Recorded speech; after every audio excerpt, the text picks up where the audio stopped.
So this is God's guidance once again.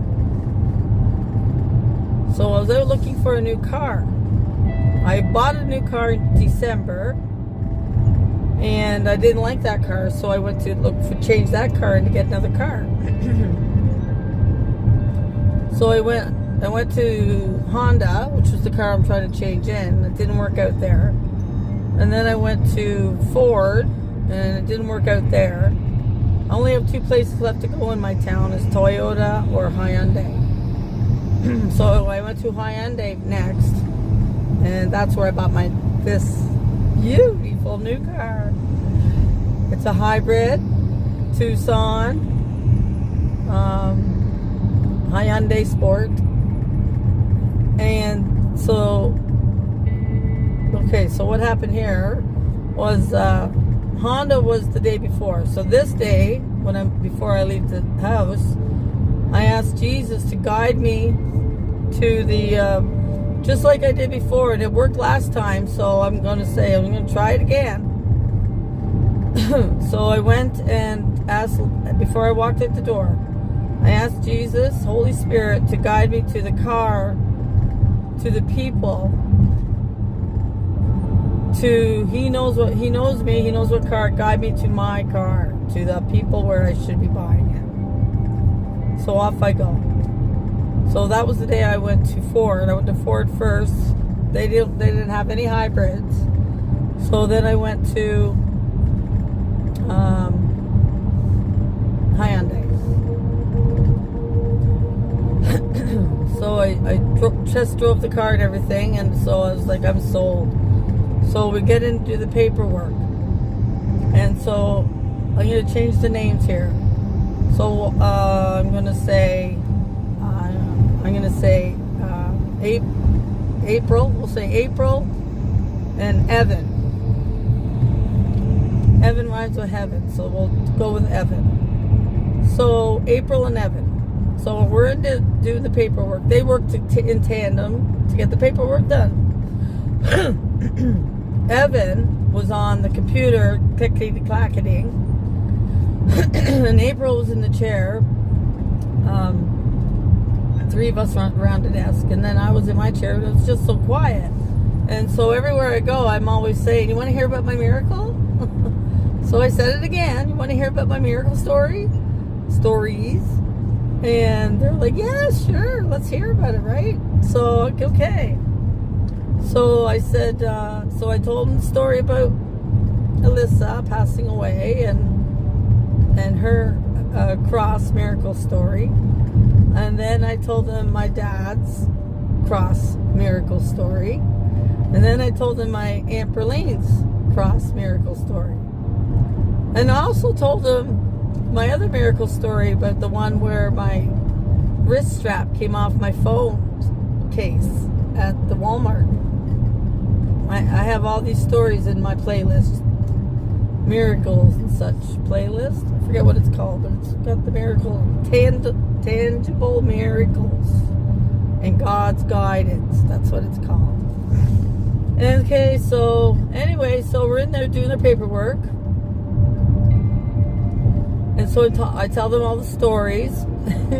Now remember, I'm in a car salesman's office. Okay, so when I got to my aunt's story, I told them the story about how she tried to get the cross put back on her necklace, and they couldn't do it, and they didn't understand. But anyway, so I'm like, but the salesman, of course, wants to try and sell her another chain. Oh boy, did he laugh at that one.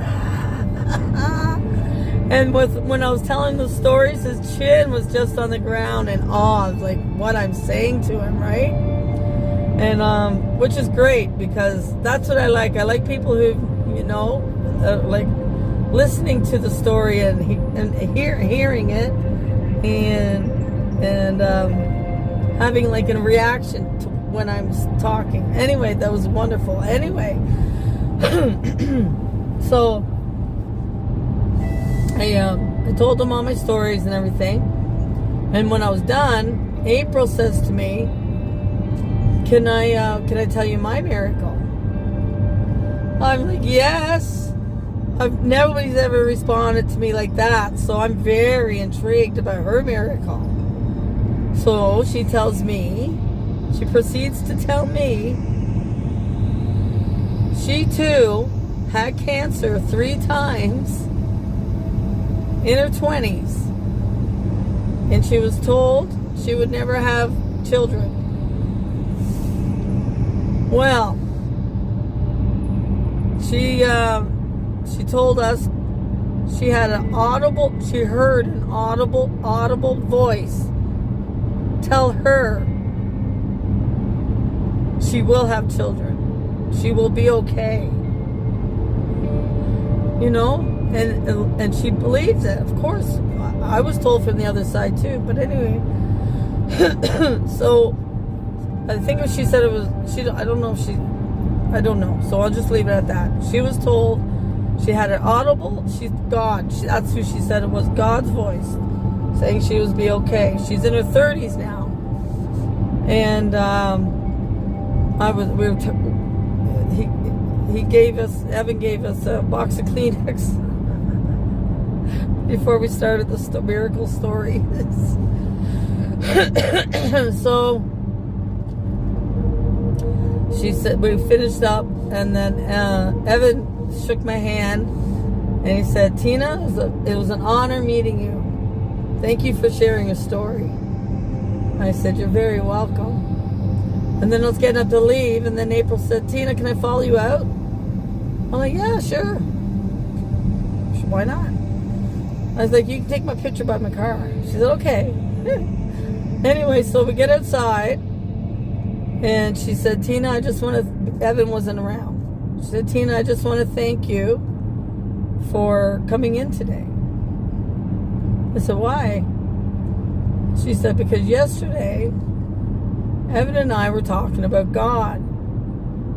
And he's a, not atheist, and agnostic. And, I forget the word. I could pronounce it if I knew the word, but I'd forget the word. Agnostic. I think that's the word. And then she said, and so she said she was trying to convince him that God was real, and he just doesn't, right? And so she said, and then today, Tina, you walked in the door. And I was like, wow. And she said, you know what else, Tina? I said, what? She said, before I walked out of the house this morning, she said, I too talked to Jesus and asked him for Evan to believe. Now my chin's going to the ground. And nothing but God. God did that. He lined us all up, put us all together. That's the reason I was there today. That was the reason I was there. So amazing. It's incredible. So that was God's guidance there too. And you know what else she said before I left? First time I ever meeting this woman. She looked at me and she said, I love you. I said, I love you too. What an amazing, amazing day. So wonderful. So Evan's mind, seed has been planted. Just leave it at that. All right. Peace, love, and prayer. Prayer, prayer, prayer.